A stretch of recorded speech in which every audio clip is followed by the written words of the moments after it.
આ ભાભી આ જગ્યા ખાલી થઈ ગઈ છે, ક્યારે આવો હો? કોણ બોલો છો એ તું? તમે કોણ બોલો હો? તારે કોનું કામ એ? અરે મારા જેનો ફોન હે ને એ ભાભીનું કામ હે. તમે કોણ હો? હું એનો ઘરવાળો બોલું છું. ક્યાં તું બોલાવસ મારી ઘરવાળીને?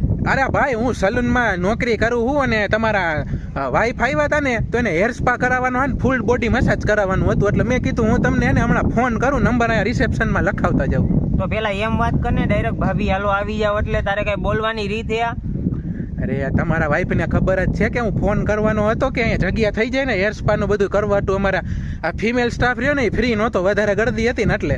તો તારે એમ વાત કરાય કે તમે વારો લખાવીને ગયા હતા, તમારો વારો આવી ગયો હોય તો તમે ક્યારે આવશો સલૂનમાં? એમ વાત કરે ભલા માણા હાવ આવી રીતે બોલો છો એટલે.